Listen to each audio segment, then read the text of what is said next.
show where me and some other educators talk about like what it's like in education and what it's like to be a teacher and that teacher lifestyle. Really, the idea here is to help you, the viewers, maybe people who are thinking about going into teaching, or you're student teaching, or you've been teaching for a while, to answer questions on things that you might be struggling with, stuff you're nervous about, or talk about stuff you're just excited about as well.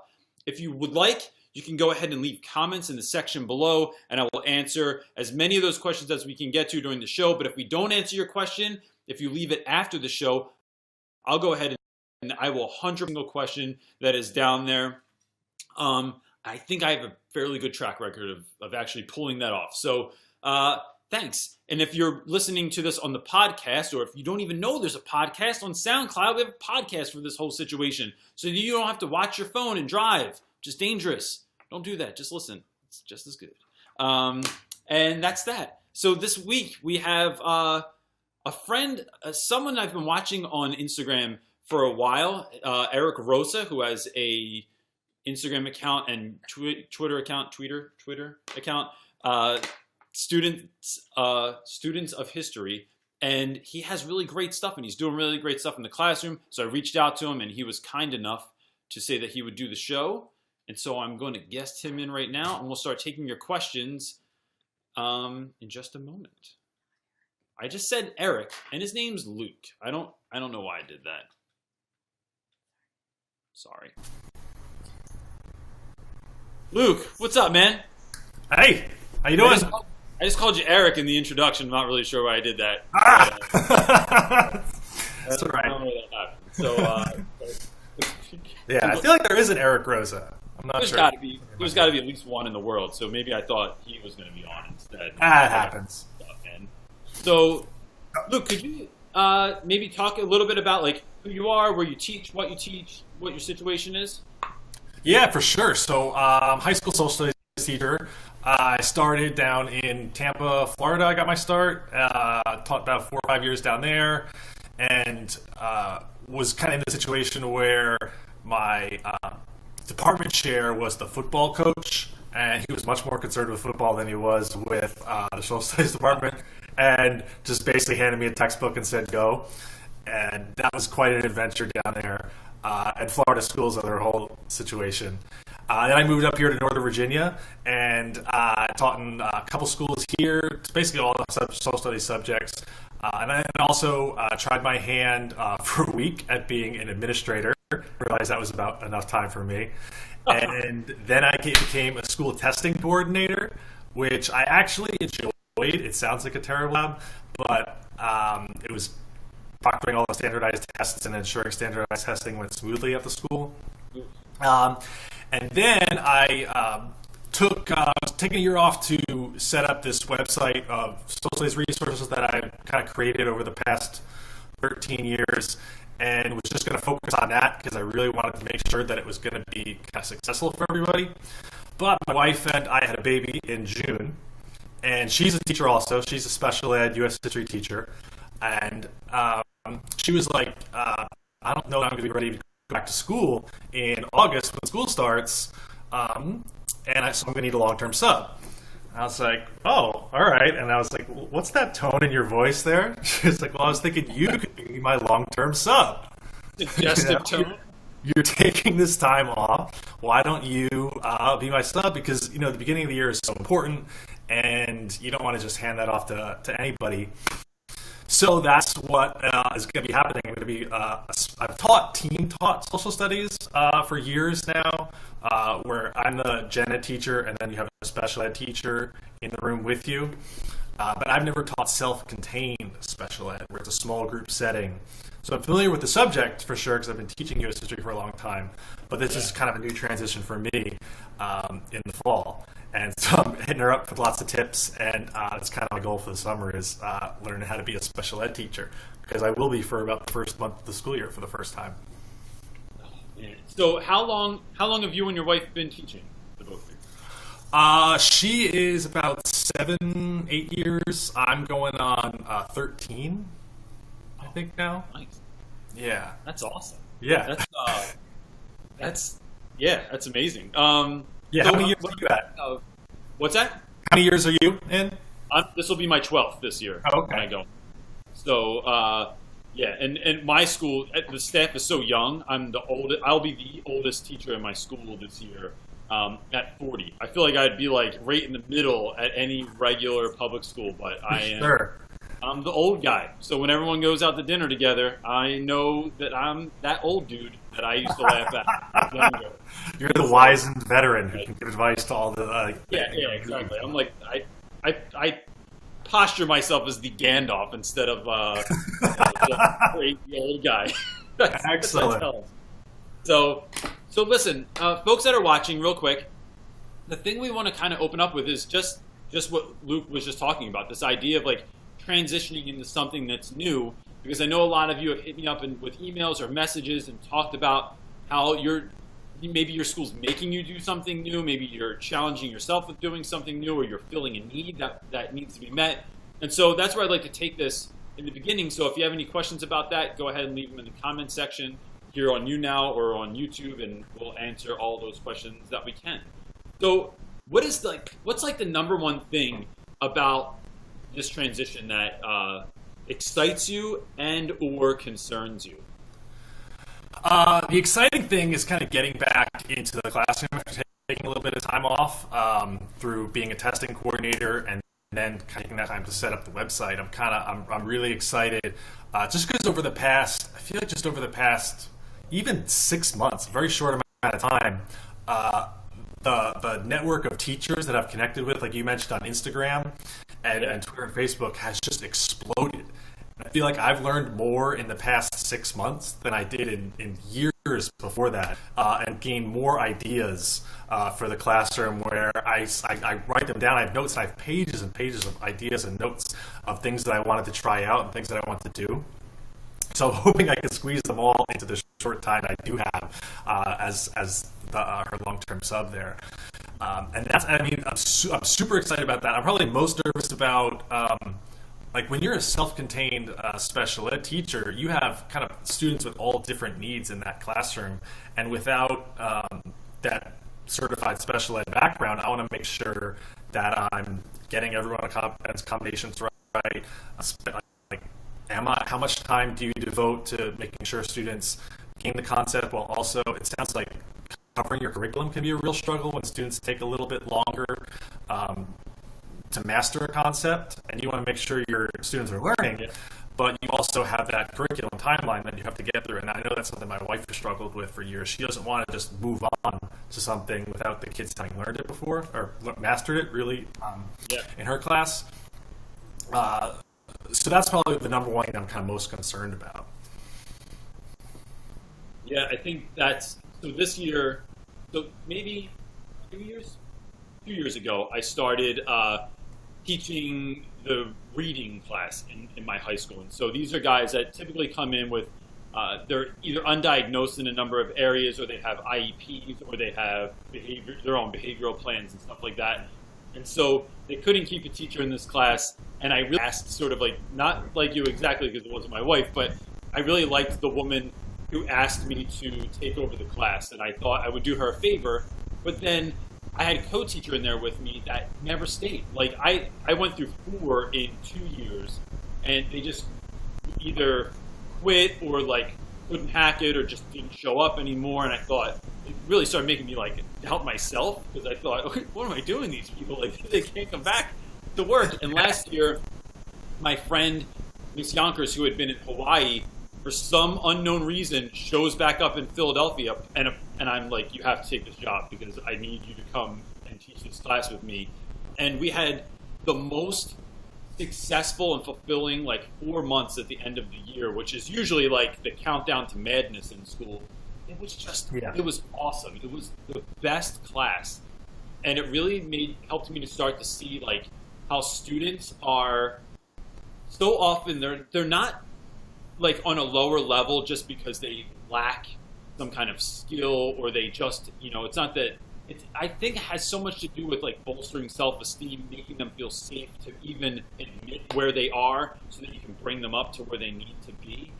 And so this next year is that class with the 2 of us in there on full steam, and it's been a lot to prepare for.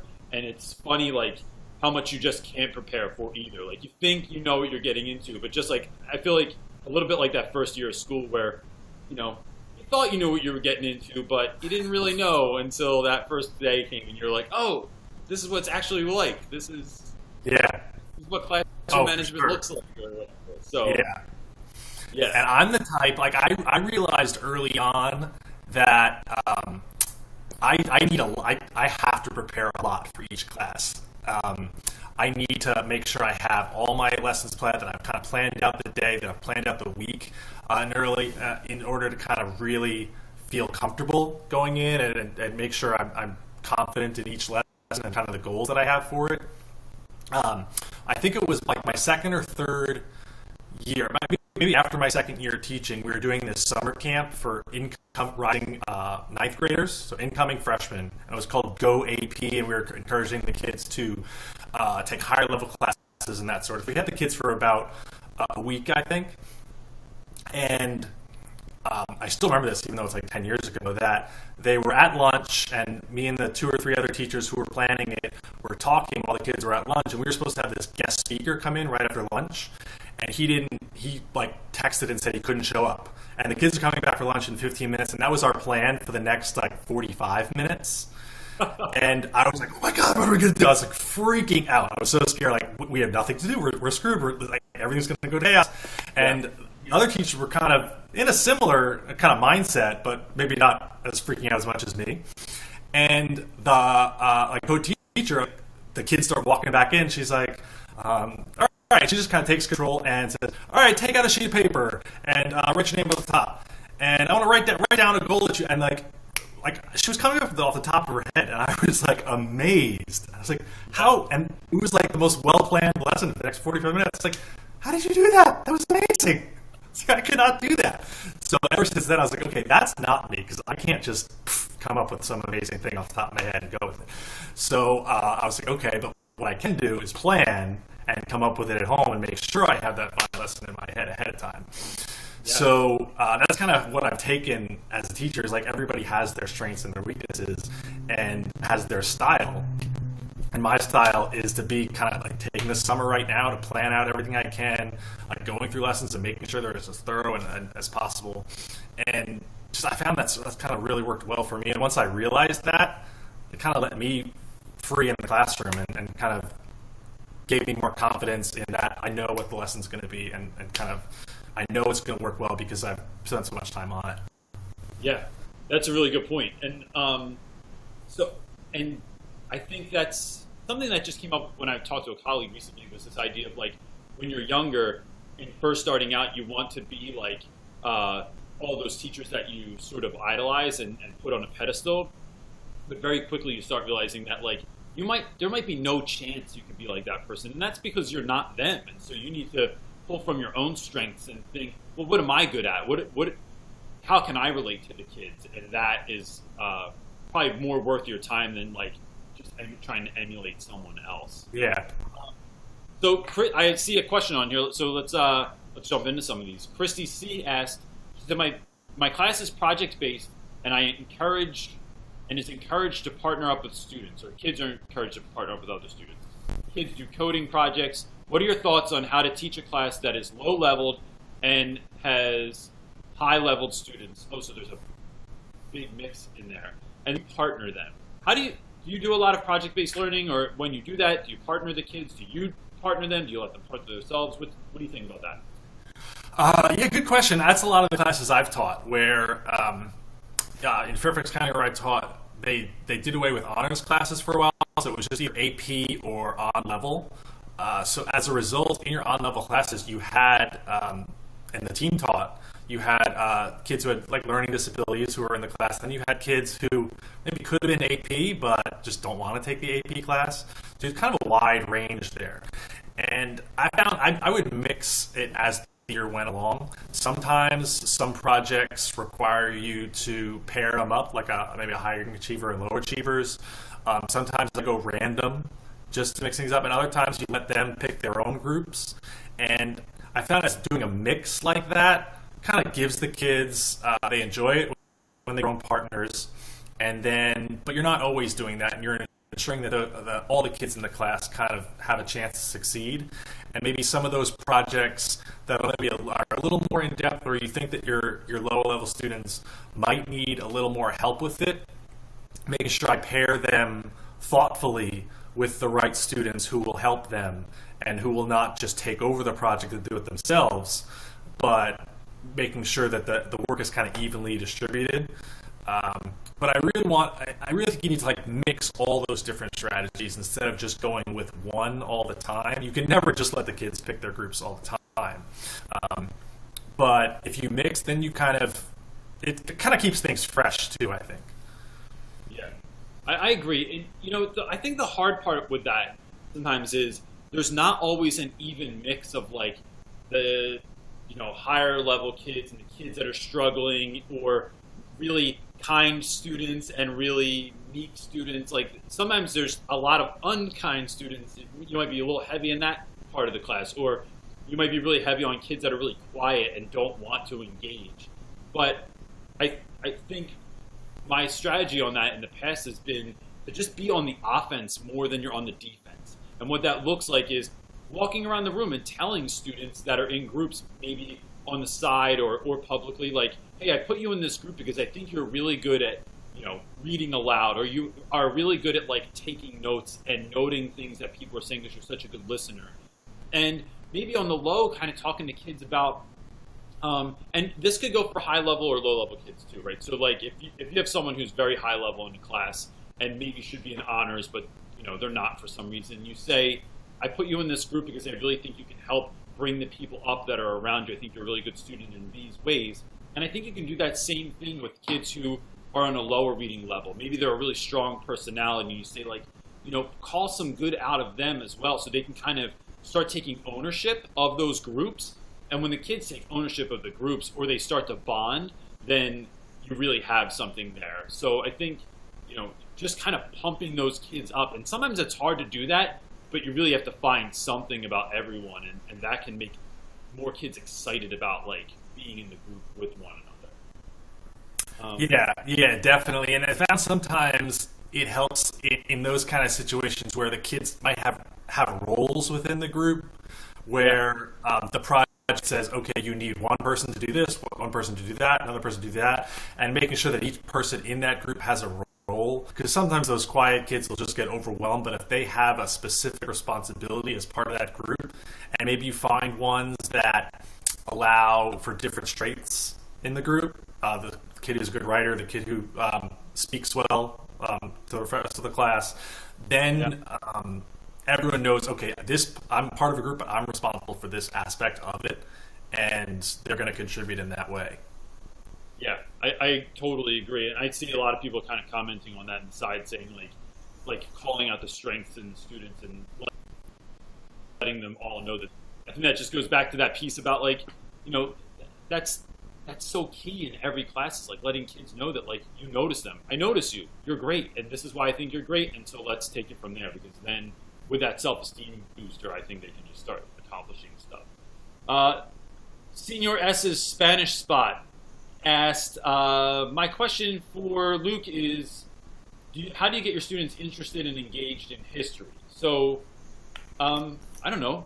I don't teach history. So, what's your thought on that? So I liked history as a kid, but I was never in love with history. And I think one of the things that really helped me to kind of make history more interesting for students was the fact that I was not a gigantic history nerd, that I kind of have an eye for what engages students and what aspects, okay, maybe we're not going to spend as much time on, and picking those really interesting tidbits from history and finding just good anecdotes to tell about people, making them seem real.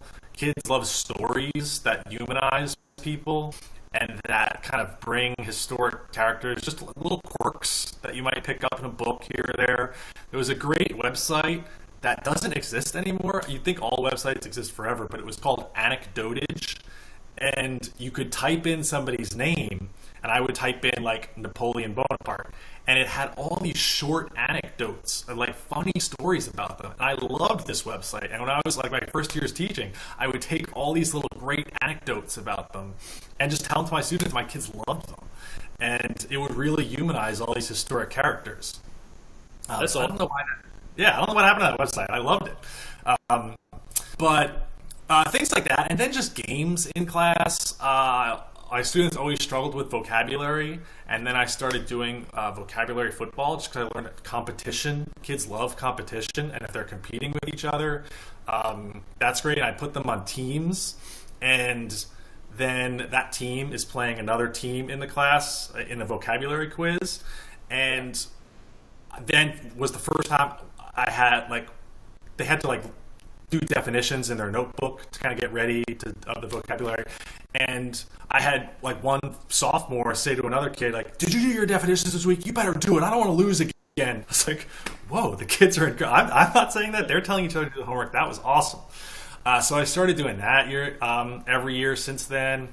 I do a lot of kind of projects. I mentioned that project-based learning. Things to just kind of keep things fresh and keep it exciting. I try never to do too much of the same thing each time in class. A lot of time to let kids voice give their voice in class and tell stories and ask questions, and try to just mix things up as much as possible. Kids will get bored. Even if you're playing fun games every single day, kids will get bored with it. And you just have to be fresh every day, and you have to kind of have something new each day that I found. Yeah, I think that's totally key. People get into their kind of routine of how they're doing stuff, and then before you know it, I mean, I feel like you get bored too, right? If I did the same thing every day, I'd be like, oh my gosh, I'm doing the same exact thing again. This is gonna drive me nuts.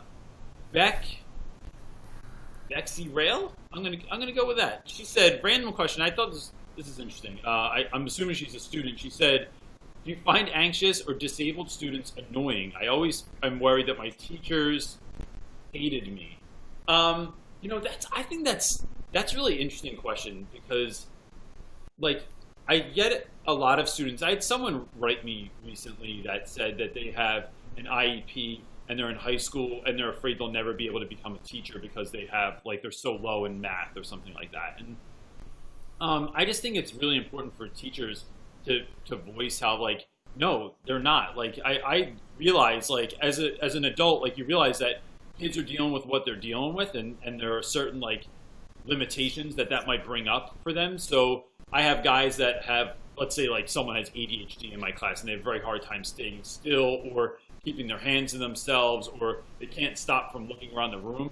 I think it's the teacher's job to try and help you work some of that out. I don't think they should be getting annoyed at you or hating, definitely not hating you. I mean, sometimes you can't help get annoyed at people, but you can definitely, pretty sure you can not hate them pretty easily. Yeah. No, definitely. And that's something I learned. And I think it comes with experience as a teacher.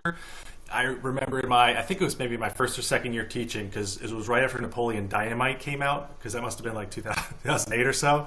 I remember that because I had a kid who he couldn't sit down. He was walking all over the class, very nervous. And since I was so new and inexperienced in my classroom management, is not what it was. It bothered me. I was always afraid the administrator was going to come in. So anyway, we finished a quiz one time, and he was a really bright kid, super smart. And so he finished the quiz probably 10 minutes before everybody else is going to finish. And he's walking around his table just doing circles. And I was like, oh my God, I don't know what to do here. So I did, of course, what you're not supposed to do.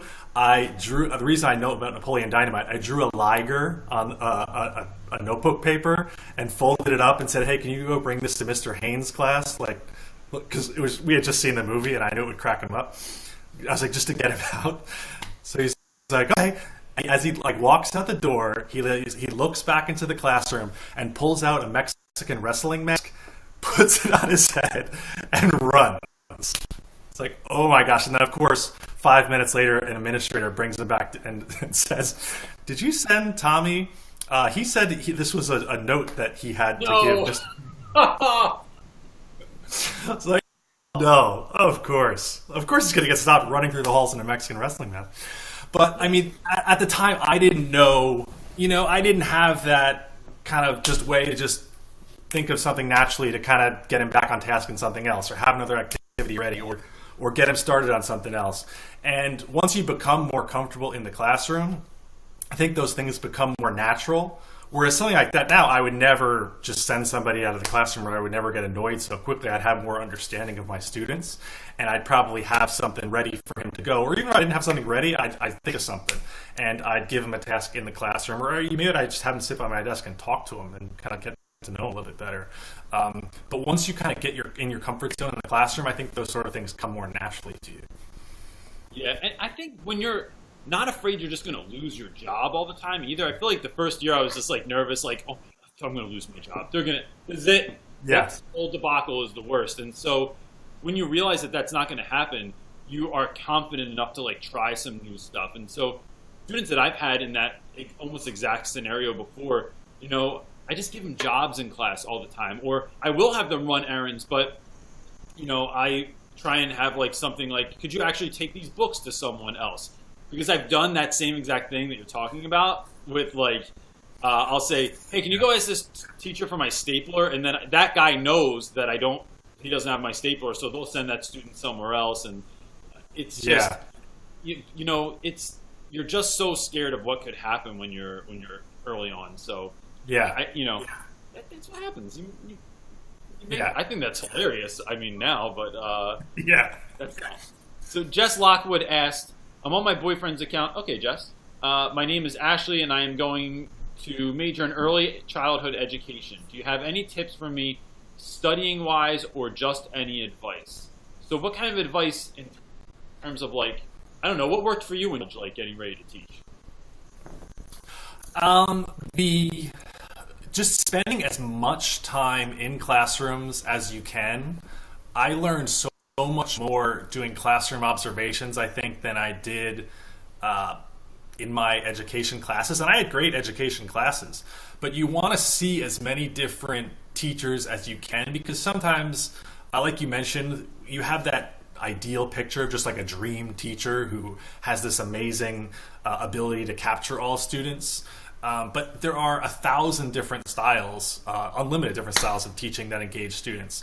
And you might never think of an activity that might engage students. Then you go see somebody do it, and you're like, wow. And then you pick up that skill or that ability, or you take strategies from here or there. And I just remember having to observe a lot of teachers in college. And then my second school I was at up here in Northern Virginia actually did a cool thing where we, over the course of the 4 semesters, we had to observe different teachers in the building. And I think it was called the 5x5s. We had to visit 5 teachers and observe them for 5 minutes. And in the first quarter, it was within our department. And then in the second quarter, it was somebody in our grade level. And then after that, it was somebody outside of the whole school. And I learned a lot just seeing at other teachers. And that was after I did for 5 or 6 years. Just seeing different styles that they had and different subjects and different ways to engage kids. I don't think you can observe too much. There's no way. The more you can spend time with other teachers and watching teachers teach, I think it's only going to help you even better. Just you can never spend enough time in a classroom observing other teachers. Yeah, I think that can work in kind of an opposite way also, where you're seeing things you don't ever want to do. Like maybe you go in and you're like, this is never the kind of teacher I ever want to be in my life. And maybe that person is really effective, but they're really strict, or they are everything comes like the same way every day. The students do kind of the same thing. Or maybe they're just mean and not fun, and it reminds you that those teachers still exist.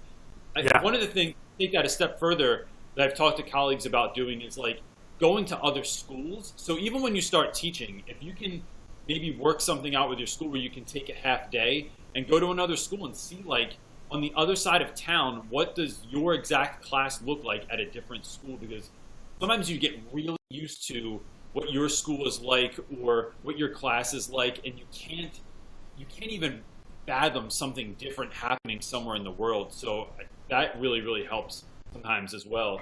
And I think going back to her question, like making relationships with your professor I mean, it helps you stand out. It helps you be a real human being. It shows your interest and being really interested in like going and talking to your professors about stuff. It really helps. Yeah. Yeah, and they're great. Professors generally know people in schools because they're placing a lot of people for observations and internships. And I mean, the more people you can get to know, the better, especially when you're looking to get hired. Those professors could be great contacts for that.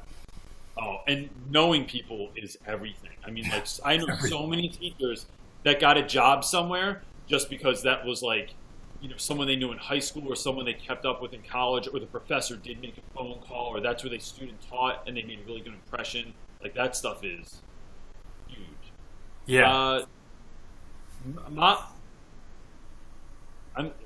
If no one's watched this show before, I will butcher just about any name, even if they're super easy. Like when I called Luke, Eric earlier. But Mopi Artie, I'm going to go with. Hi, everyone. It's 3:35 in the Ukraine, but I'm watching this stream. Thanks a lot, man. You're awesome, and I really appreciate it. I love the internet. A question I wanted to ask, what is technology that you guys use in the classroom, if you do, and what apps help you in teaching? Do you guys use a lot of tech in class? Yeah, I do a lot of Google Interactive Notebooks. I've found that kids really engage well with that, and I think it's important to teach kids technology.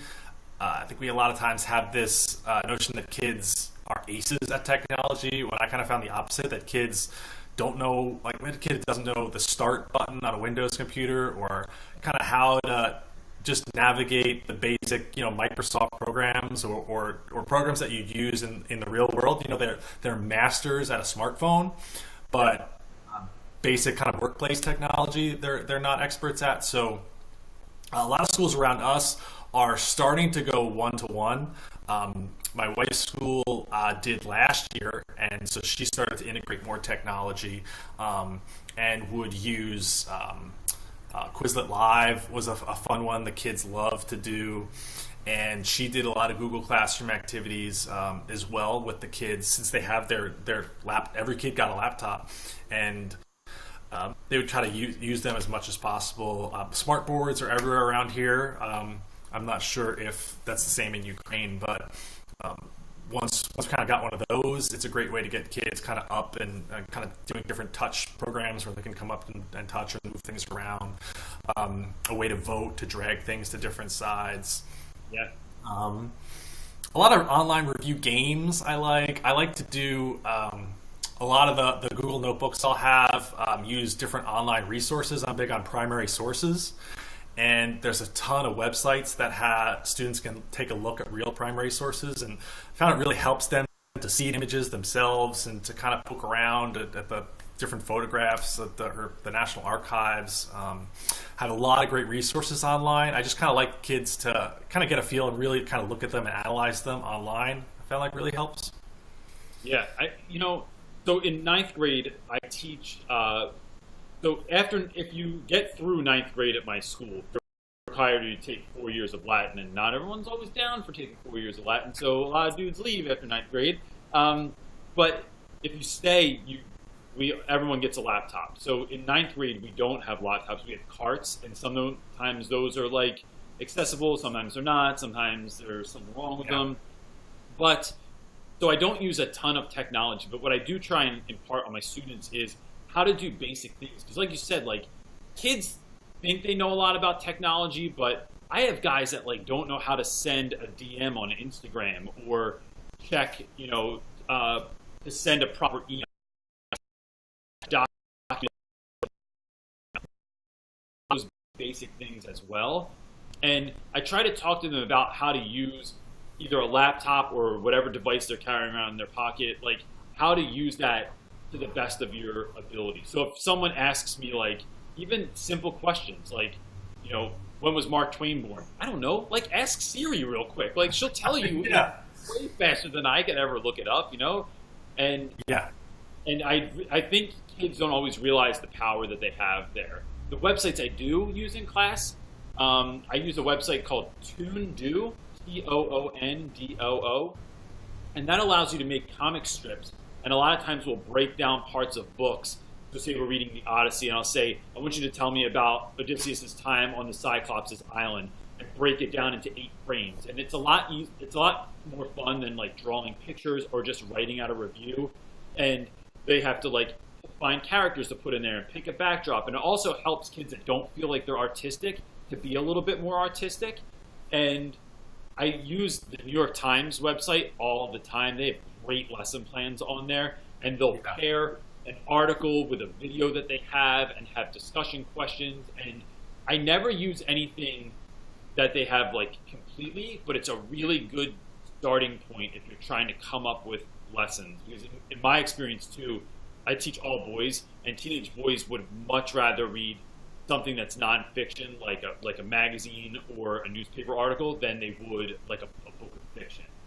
And someone recently, there's a YouTuber on YouTube, because that's where YouTubers are, but she has a channel called Too Cool for Middle School, and she was telling me about CNN has tons of great lesson plans on there too, which I never knew. Well, they'll like allow you to report on news, or they'll have something breaking, and it's really up-to-date content that you can pull right into your classroom. And I think as a new teacher, when you don't have all those tools and you can't just pull a lesson out of nowhere, it gives you a really good starting point to do that kind of stuff.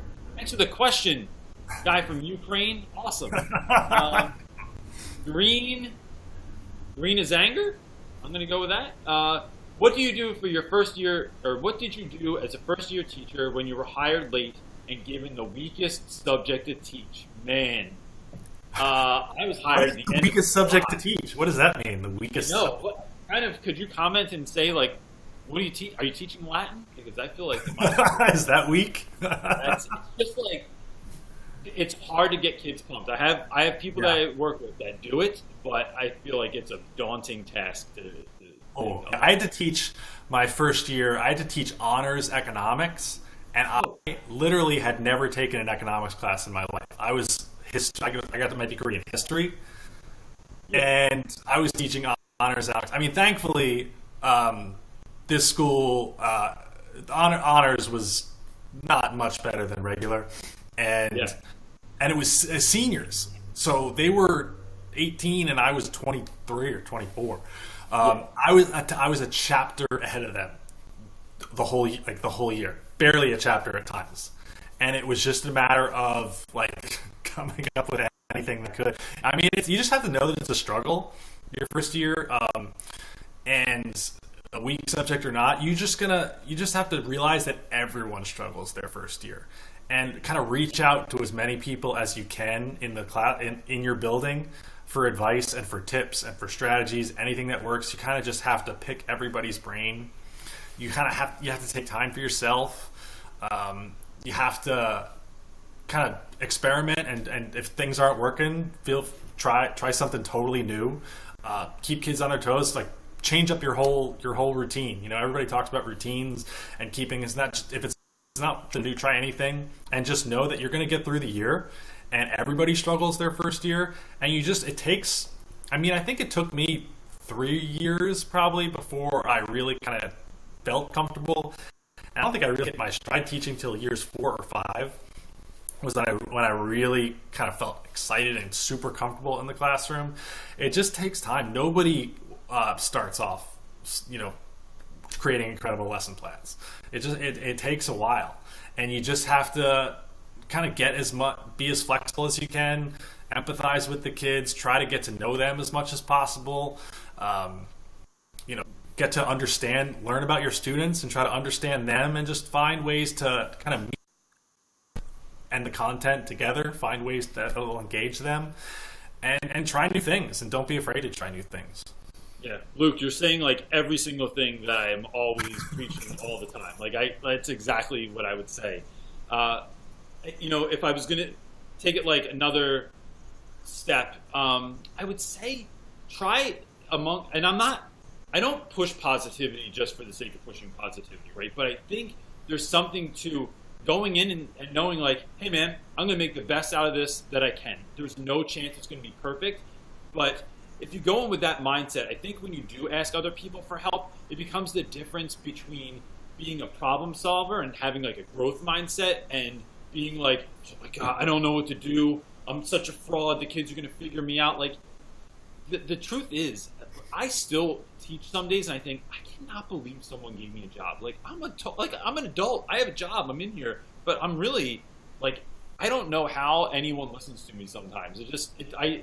There's still like that sort of like insecure teenager sometimes. It's just like, dude, I don't even know what I'm doing in here. But you fake it, and then eventually you see that like the kids will listen. Kids will learn. The kids will trust you. You will make relationships. You will like have really great days. And when you do, you just know that there are more of them to be found. So I think staying positive will also show the other teachers that you're worth vouching for, right? So at the end of the year, even if you have a really tough year, if you kind of stand tall, the principals always go to the other teachers, right? They always come to any of us that have been around for a minute and say, what do you think about so-and-so? Or like, how do you think their year went? Like, you've seen them in the hallway, you've seen them in the staff lounge or something like that.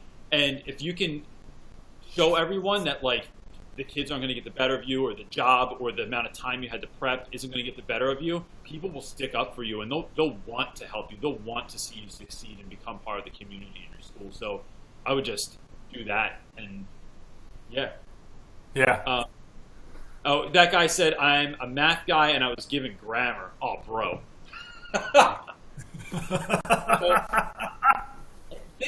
I would think of it also as a challenge, right? Like, so you did something you never taught before, like become the best you possibly can. And I probably, if you email me, I probably have, which is just realrapidwiththereynolds@gmail.com. I can probably hook you up with like some websites or some resources from folks of like friends at school that could help you out with that stuff. So go ahead and do that, and I'll see what I can hook you up with. Yeah, there's a guy I know who is called Creative for Learning. It's kind of his website, and he has a thing called the Grammar Ninja, and the kind of really great ways to engage with grammar. And if you Google Creative for Learning, you'd find him out, Jonathan and his wife, and that'd be one that I know off the top of my head that kind of he knows ways to make grammar interesting much more so than I would. Yeah. This question's got to be for you because I've been cool since I was about 18 years old. But B10GGG asked, how do you balance being a cool teacher while being stern with your students and gaining respect? It's the biggest thing that I'm worried about. How do you stay so cool, Luke? Well, I don't know that I was super cool, but I mean, like, what helped me was, and this was totally out of my comfort zone, because I was not super into high school, but when I came from Tampa up here to Northern Virginia, I had an extra period in my schedule at the start of the year when I first got hired, and the leadership student government teacher was leaving, and they were basically like, okay, you're going to teach this, or you're going to take whatever 1/5 of your salary and not get paid because you wouldn't have that period. So I was like, all right, well, that's an easy solution. I'm teaching that class. And so it was the leadership student government classes, like planning pep rallies, the homecoming, student dances, all this stuff that I would never do, right? Like, this is like completely out of my comfort zone. But it really taught me something about like connecting with students, because I had to participate in all the spirit days and the dress up days.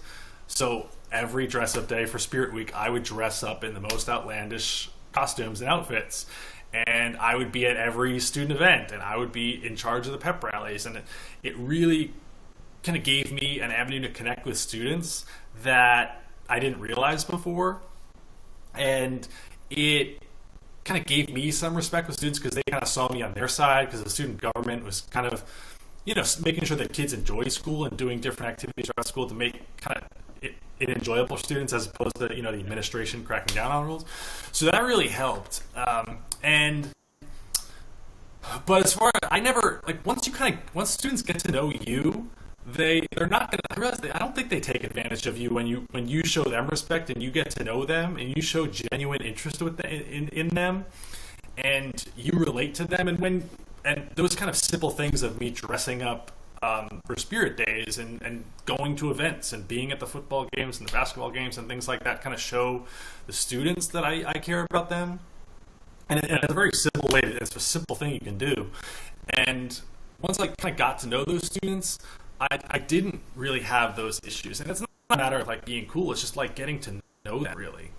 One of the first times I realized that was I had this kid who, this was like my maybe third year teaching, who I just never kind of found a way to like talk to about that. He was a offensive lineman on the football team, like big, huge guy, hardly did just enough in class to kind of pass to stay on the football team, and then football season was over and did even less.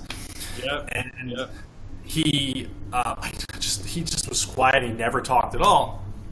And then he blew his knee out, like busted his ACL. That's something I'd done 3 times in my life already. So he came in, I could just tell he was scared, he was depressed. I mean, football was his life, and when you're 15, 16 years old, you blow out your knee, that's a big thing.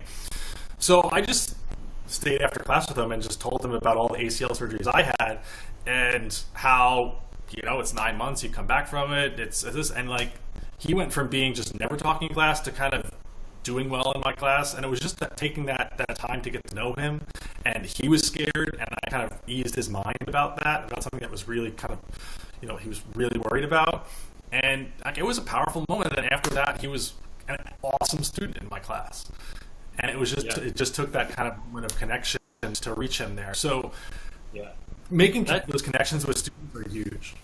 That stuff is unmatched. I mean, so I have had students with very similar issues where, like, I had a kid that was having a really hard time in class. I tell the story constantly.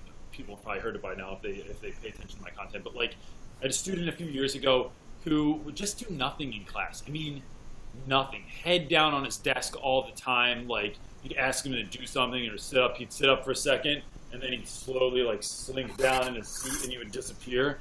And so at one point, I told him he had detention, and his detention was he had to eat lunch with me every day for a week.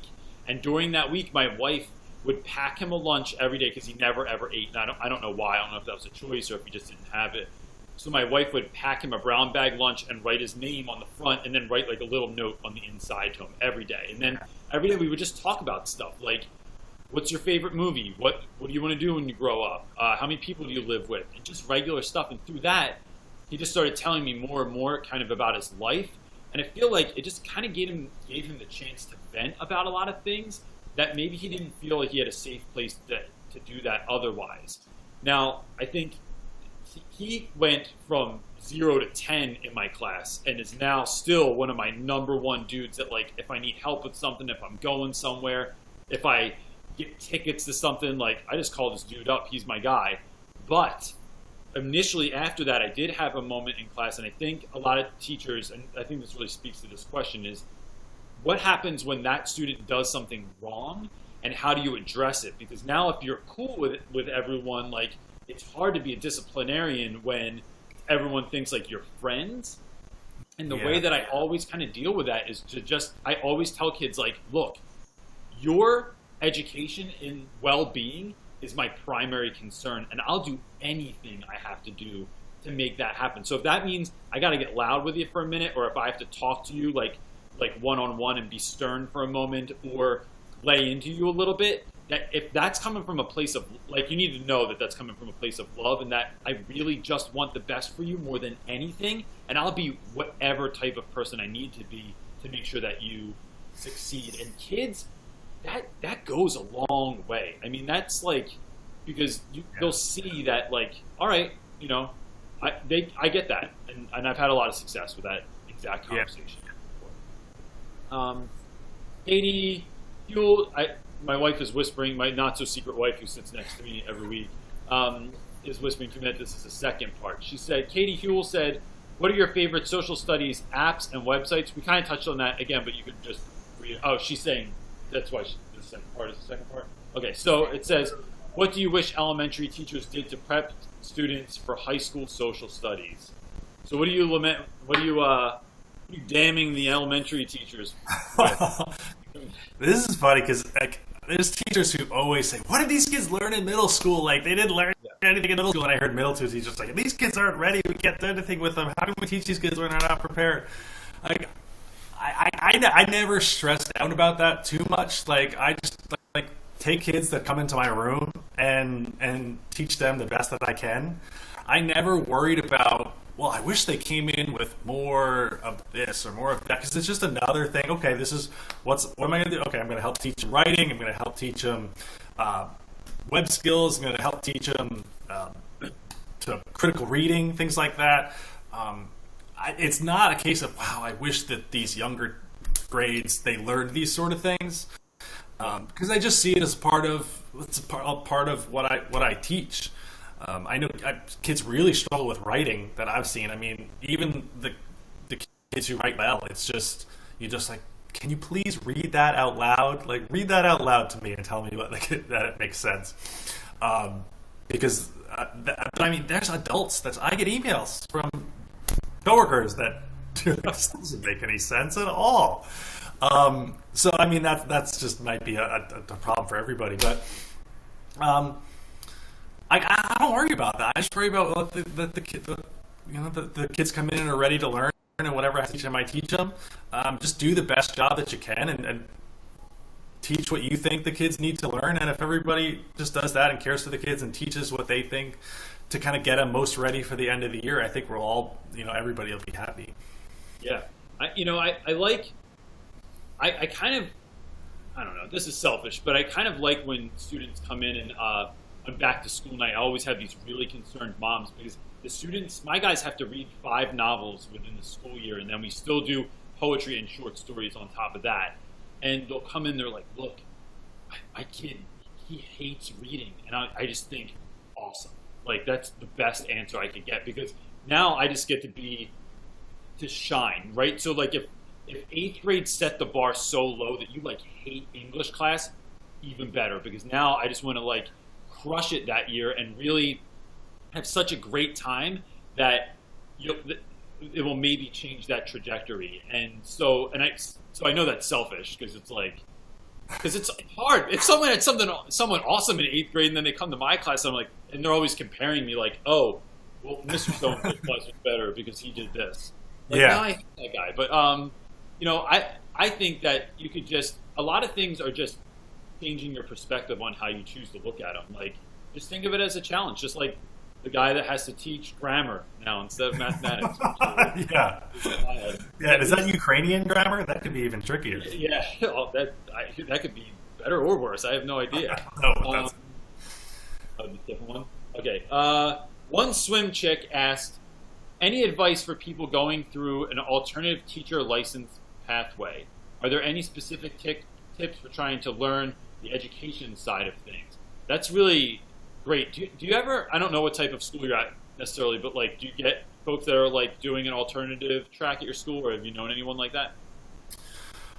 Yeah. I think a lot of teachers are doing that nowadays. My wife just had an intern last year who is in his 30s and is getting into teaching now. I had to somewhat go through that because I majored in education in college, I majored in history with a history as well, and I couldn't do the internship, so I had to do.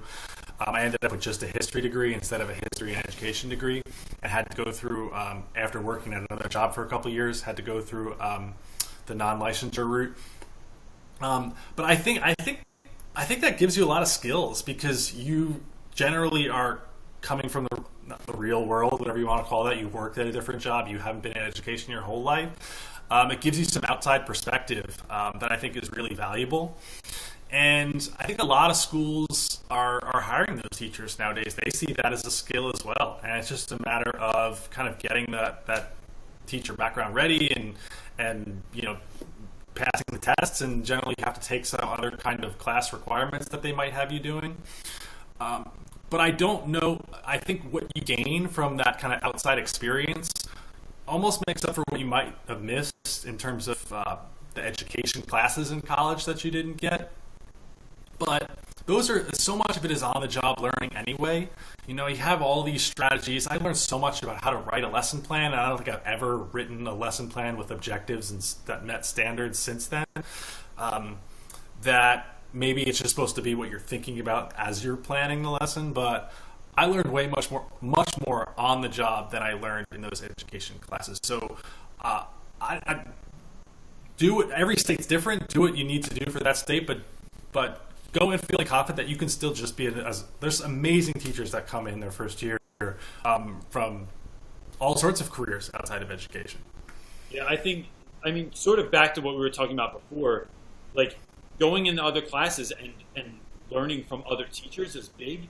I didn't start teaching until I was 27, and so I don't know if she was like younger or older kind of doing that, but you know, I still went to college. I went back to school and I got my post-baccalaureate certification, so I did student teaching and all that, but I was older, and what I felt like that did was I had a little bit of life experience, not much, but like I had been places and seen things and had other jobs, and I knew like what else was available besides teaching. And I just feel like that informs your whole practice. That sometimes when you're 22, like sometimes that's just too young to start teaching. Like you're really close to the kid's age, or you haven't seen or experienced things yet, and that could be a detriment to you. Now, I think some people come in at 22 and they just kill it right away, and great for them. But I would look at it as a strength coming in, like with a little bit of background knowledge, even if that was like you worked at, you know, Kmart for 10 years and you hated it and you became a teacher. Like, awesome, you know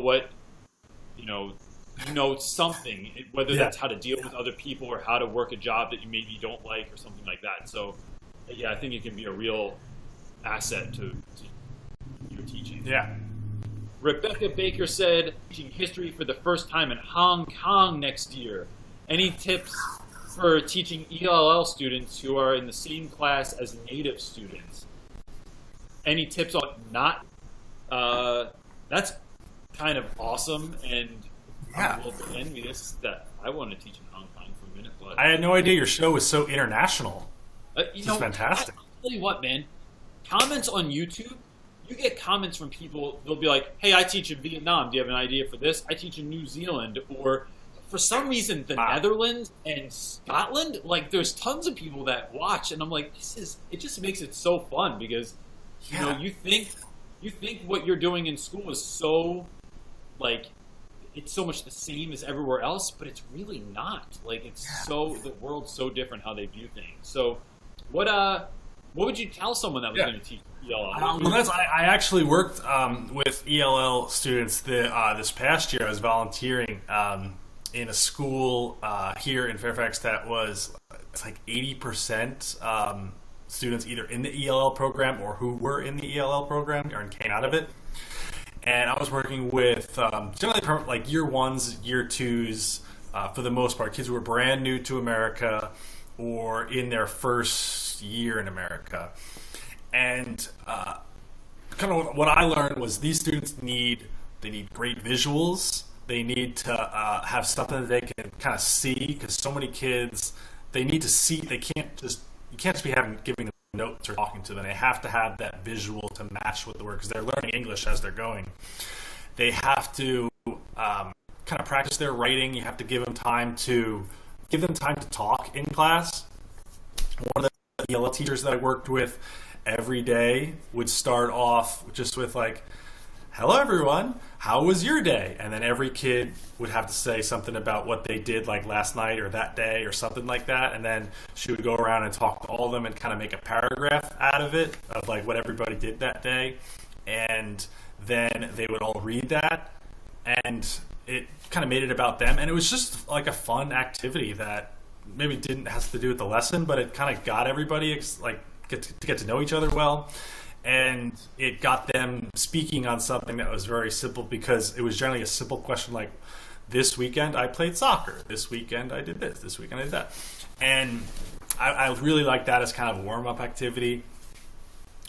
Getting kids to work together to kind of help them, pairing them if you have the ELL kids with some of the stronger kids like we talked about previously in the groups might really help with those students. graphic organizers as much as you can, because like kids just tend to just write and write and write, and if they have somewhere to organize their thoughts, work really well with ELL students. Just strategies like that. So when I'm thinking of this, I'm thinking of a couple of things, and I'll tell you, I don't. You're saying so much of the same stuff that I would say, and I don't know that I've had a guest on so far that has done that. That I'm just like, you just go. We'll just go to the next question now because Luke said. But in my experience, it's also when you're doing all those things, like building small wins to kind of build kids' confidence up. So teaching sometimes, like when kids are on a lower reading level, it's like everything that's made out there is like to teach little kids. Like they assume that first and second graders are going to be learning this, and not just kids that are 15 that are on a second grade reading level. They're trying to figure out ways to kind of like make stuff that is for smaller kids seem like it could be for older kids. Like, so just be mindful of that. I'm not sure what that's going to look like for your students, but I'd say to figure that out, get to know your students as much as you can. Now, that really, I mean, speaking of like of people watching from all over the world, a lot of teaching strategies are so different in different parts of the world. So you're going to want to talk to your colleagues also and see like what has worked for them. Because I just remember I had a long-term, like it was a tutoring center that I worked at in New Jersey one year. And all of my students were first-year immigrants. Their parents were all from China. And they were the most focused students I ever had. Like, I'm used to like getting maybe 50% of my homework handed in every day. And this was like everyone's homework was done, but like super well.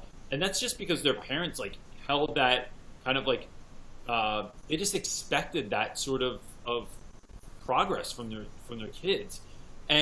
But making relationships with some of my students in that tutoring center was very, very hard. And that's something that I know is one of my strengths. I've never had a lot of real problems like connecting with kids, like whether they were 6 months old or whether they were 18. That's something in me that I'm able to do. And so to not be able to do that with students, it was like I really had to reassess what other strengths I had. So I'd say go in kind of humble and be ready to like try some stuff. And if that doesn't work, like see what else you're good at and what that, could maybe how the kids could benefit from something else that you do well in. But definitely like learning the culture, learning the people, who their parents are, what kind of school it is. All of that's going to just inform what kind of teacher you're going to be sometimes. One Swim Chick is also asking, thanks for all the questions, One Swim Chick. When I tell people that I am thinking about teaching, they immediately ask me what grade. Are there any big general differences with teaching science for middle schoolers or for high schoolers? I don't know. So let me ask you this first. Why did you pick the grade that you picked? Because I think that kind of informs that question a little bit too. Well, I just picked high school, and I think I was always threatened about what middle school would be like, and that it was just raging hormones, and that you don't want to do that. So I picked high school, and then once I picked high school, you kind of get stuck. It changes year after year. Sometimes I'm teaching freshman world history or juniors U.S. history. It could change year by year, whether you're teaching grades 9 through 12. But I've kind of since, over the past, like I keep like getting tempted about middle school for the past few years.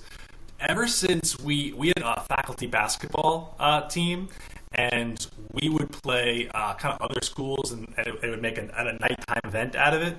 And then we started playing our feeder middle and elementary school teams. And so we play our middle, like we would have to beg kids to come to our games after school. The middle school, when we played our feeder middle school, the kids that would come up to us, they were there with signs for their teacher, holding it up, cheering for them, like all enthusiastic. There was a bunch of them. I'm like, I had to beg kids and give them a free ticket to come, and they liked me. These kids, like they loved their middle school teachers. They were so enthusiastic. They were cheering for them and giving them high fives.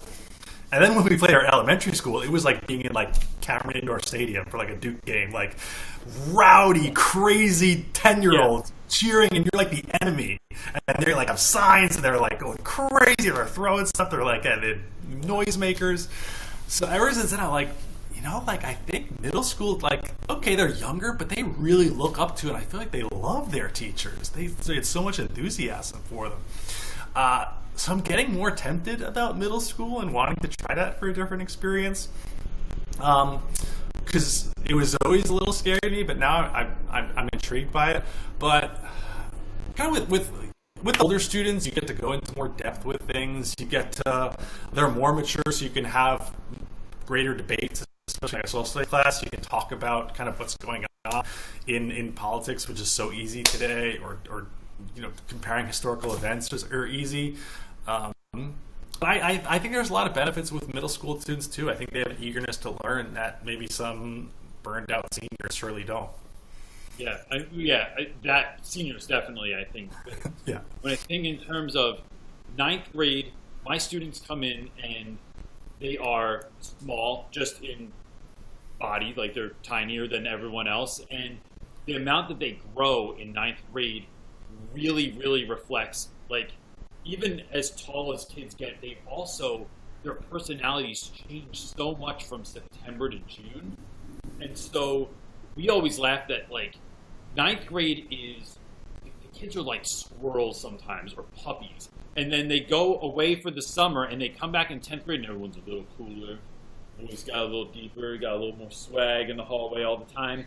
And I just think that goes away. So I've thought about middle school as well, and I think what would push me that way is that kind of curiosity and that sort of like, I just think it's out there and it's more readily available. Kids are more apt to ask questions. They're more apt to be silly or to do like a crazy project or to compete in class, like some of the games you were talking about to doing.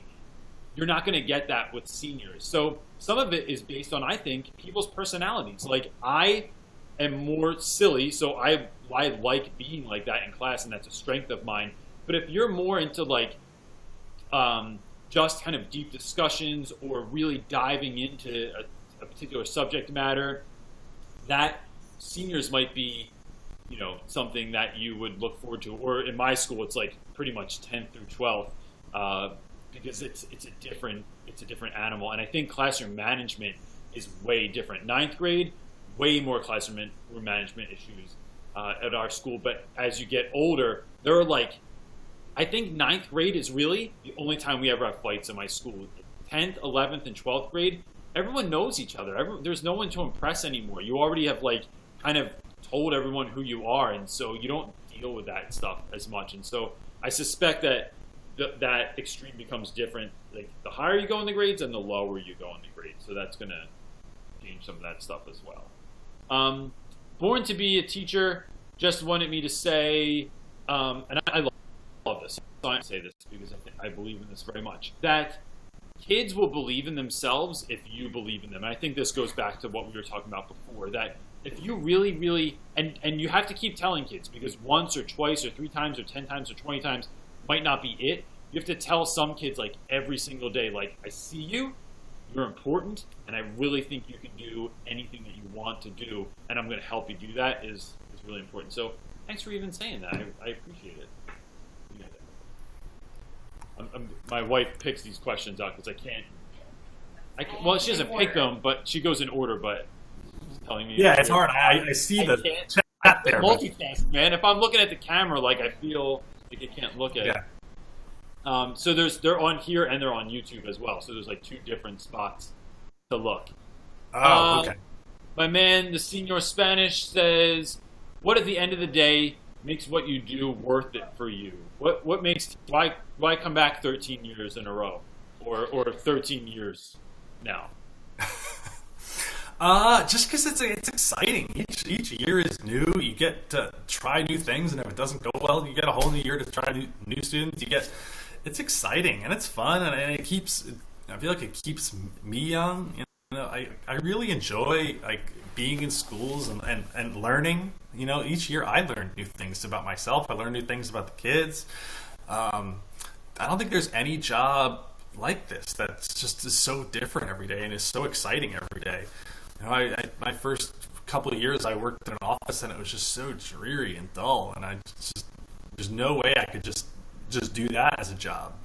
And it's whatever you want it to be. Like if you just want to, like one year, just like around, like I feel like I really hit my stride. I think I mentioned this around like year 4 or 5.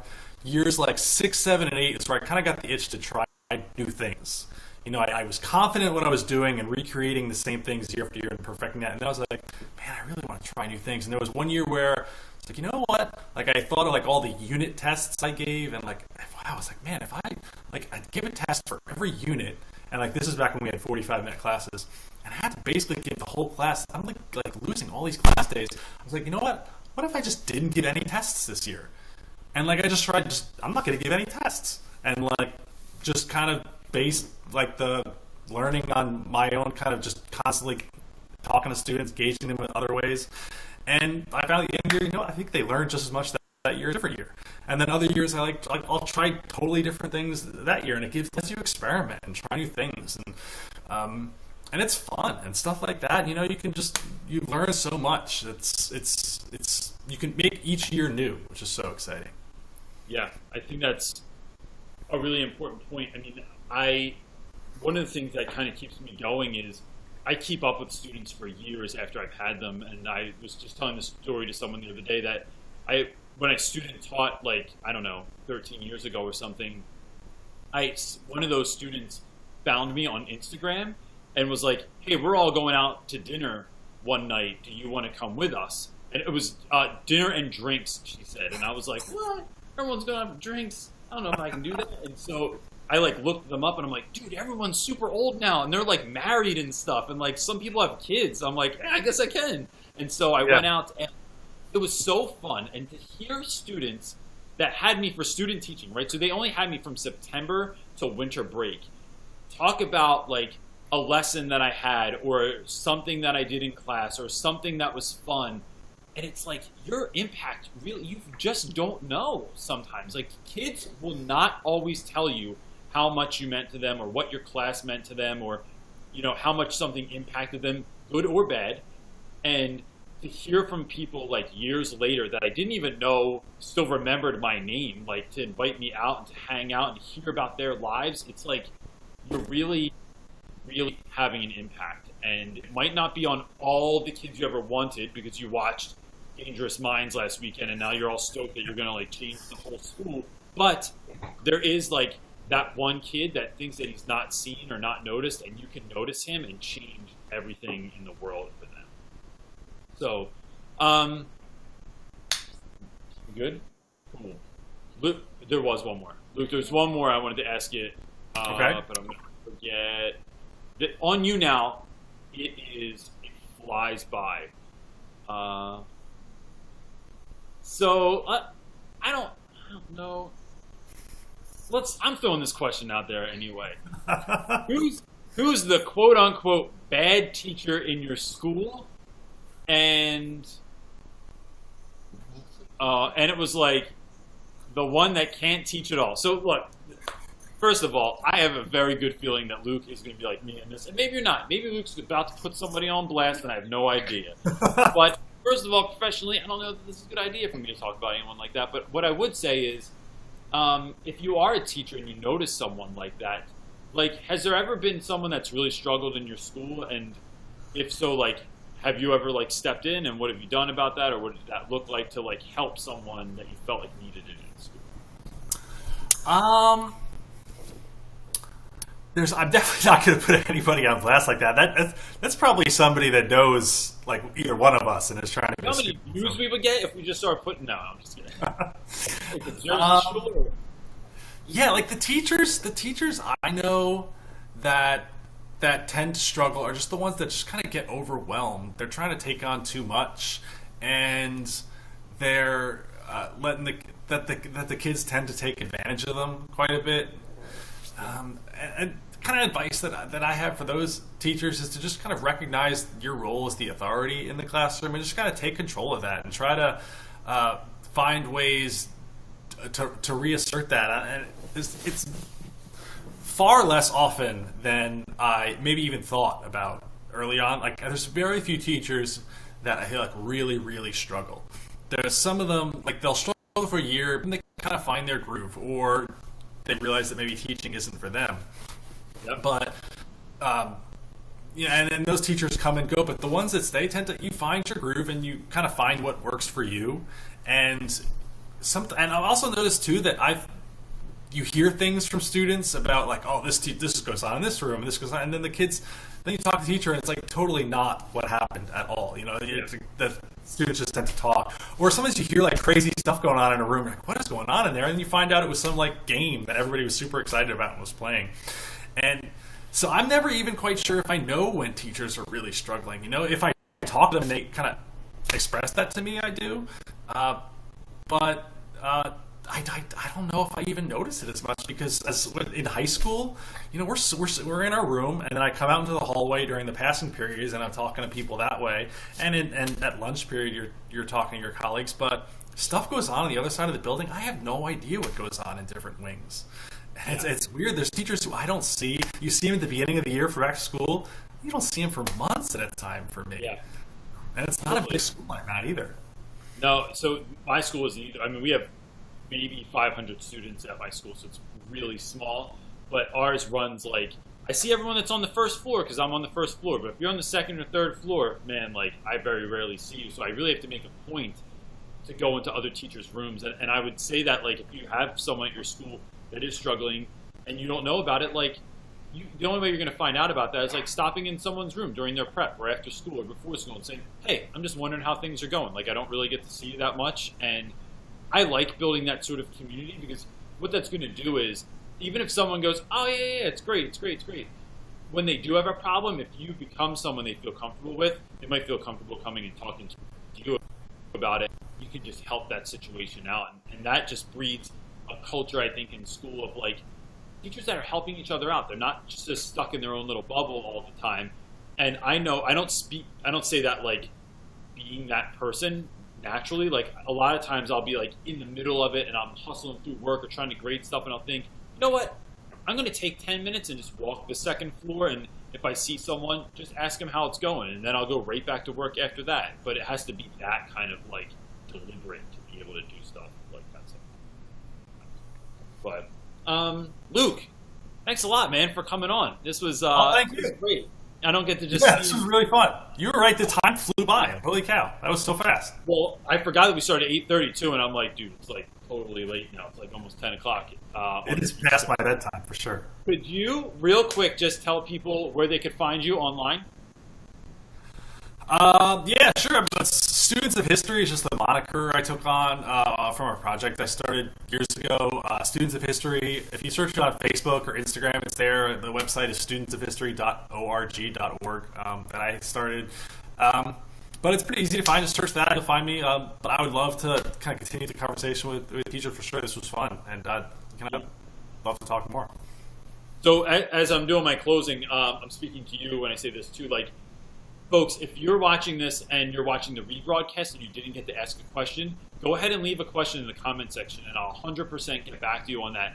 And Luke, if you go back into this and go down below and see any like questions that you want to speak to, or something that was maybe directly or indirectly like kind of to you. Sometimes YouTubers are kind of interesting about answering stuff on other people's stuff, but you know, these questions are for you too. So I would love for you to be able to answer that. Okay. And that's that, man. Thanks for being on. I really appreciate it.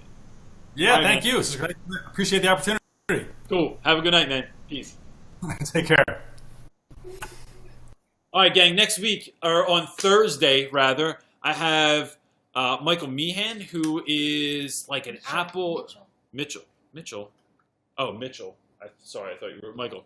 Mitchell Meehan. He is on Instagram and YouTube. He was one of Apple's like teachers of the year, and I'm really looking forward to checking him out. You can see his stuff on Instagram at Mr. Meehan, and he'll be on Thursday with me back at our regular time, 8 o'clock. Guys, thanks so much for watching. I really, really appreciate it. I hope you have the best week ever. Peace.